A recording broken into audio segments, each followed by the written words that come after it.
Welcome to our second episode of Proof of Concept. This is the podcast tech show where we explore real live use cases from the field and discuss some of the hottest questions and the hottest technology in data science and AI. I'm your host, Grant Case, and as always is my partner in crime here, Alex Hubert from Hey, Grant. Singapore is with me. Hey, Alex, how you doing? I'm good. How are you today? Could be better here in Sydney. We're trying to stay out of the lockdown. Okay. Well, hopefully it's gonna end up soon. Yeah. So Alex, today's discussion is all about this thing called Feature Store. We're hearing a lot about it. There's a lot of technology techinistas talking about what a feature store is. You can't walk into a virtual conference at this point in time and not have somebody talking about it. So the first question we always ask here on Proof of Concept is cool stuff with this technology. Before we even discuss what it is, what can you do with a feature store?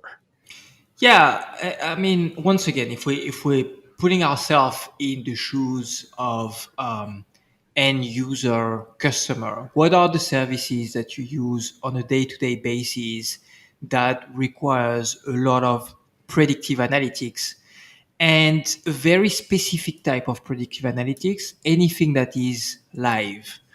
And we will expand on that in a second. The difficulty in making live prediction is the context around you can change pretty quickly, really rapidly, and therefore that makes the quality of the prediction a little bit harder to keep as high as possible. Because once again, the weather can be changing, your position on the map can be changing, a lot of different parameters can be changing. And ultimately, the feature store is helping a lot of organizations to do a lot of predictive analytics live on the fly, and once again at scale. A very good example of that is Uber, who actually was probably the first one to describe extensively how they use feature stores in their engineering team.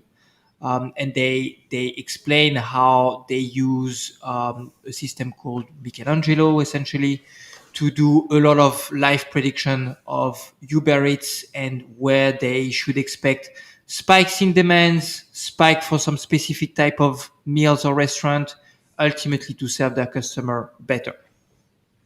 Mm-hmm. And I think for me, kind of the interesting thing about feature stores is really how can I enable a set of data scientists to iterate very, very quickly?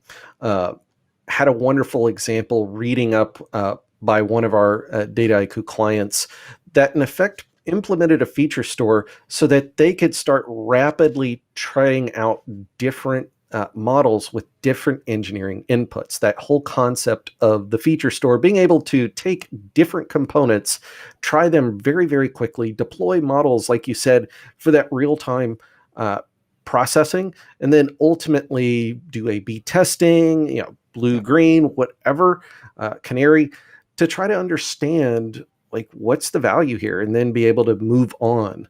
So if I look at kind of that feature store, that cool stuff, like the fact that we all, at least here in Australia, Uber's everywhere and that I Uber everywhere, it's the proof is in what they've been able to bring to us. And a lot of that has to do with their ability as an organization to quickly predict what's going on, where demand is happening. And I can't think of a better way of introducing a set of technologies than to say, hey, that thing you use in your phone every day? That's what's doing it. Yeah, definitely. So we've talked a little bit about what cool stuff we can do with feature stores, but always we've got to be able to explain it. So we'd like to talk about Eli 5, my CEO. So explain it like it's 5 to my CEO, Alex. I'm going to walk in, I'm going to talk to my CEO. What is a feature store and why should he give me or her give us money to do it? Yeah, indeed. It's very important to be able to put it into a context that's digestible for as many people as possible, right? And feature store, it can be a very intimidating word and concepts. I also started that example by talking about making live predictions. But in practice, a lot of organizations are not even using it for live prediction, because in practice, a feature store is a very old concept. It's something as simple as making sure that you can compute features for machine learning purposes, obviously, automatically, so that your data scientists are not going to retrain those features, spend too much time to develop those features, maintain them, because you write the logic once, and then the feature store is going to be there to recompute all those features automatically, ultimately when you have a new set of data, so that your data scientists are building models with the freshest set of features, let's say. So nothing really rocket science. Mhm. It's a scheduler on top of a database, on top of logic codes, codes and logic to compute features, essentially, for machine learning purposes.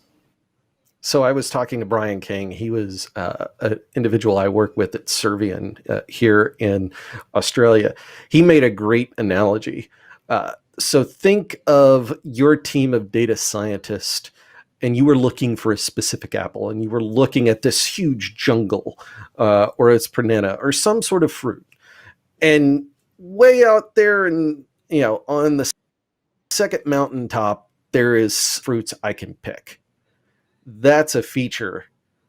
What would be easier? Going into the jungle to find that one specific piece of fruit? That might be the freshest fruit you can find. But I could just as easily go into a grocery store and I have all of the apples, I have all of the oranges, I have all the different banana varieties and types, and I can pick what I need. And if I don't like it, I can put it back. Yeah. That to me is the benefit and the power of the feature store. For the data scientist, for the machine learning engineer, they can pick what they need, and then they're not having to try to truck out and find what they need. Yeah, clearly, it's once again, the value of it is you just standardize the way you are going to serve features through your analytics team.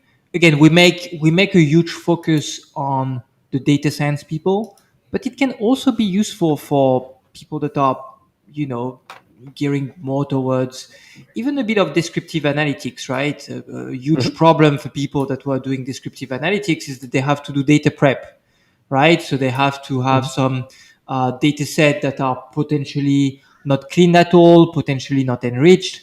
You can definitely handle all that enrichment, that cleaning process through a feature store, so that these people can focus in finding the right outcome for the business, answering the right business questions through dashboardings, and once again making sure that people can act on those insights. And if you're a data scientist, yeah, like great, of course you want to build models, but we all know that your models have to be fed with the right features. They have to be built rigorously, following some strong statistical and scientific processes. What if you make a mistake? If you make a mistake, all of a sudden your model is going to be impacted. All of a sudden the business is ultimately down the line going to be impacted.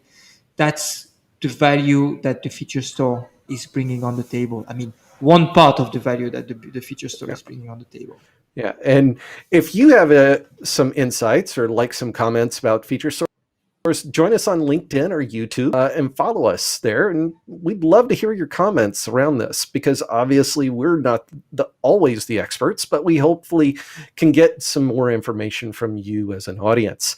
So you mentioned something there, and it's time to dovetail into our next topic and segment, and that's really around compare and contrast. So you started to do it a little bit earlier there, Alex, but kind of compare and contrast, this technology of a feature store. What is it? What do we compare it to? What is it? What are we thinking about it?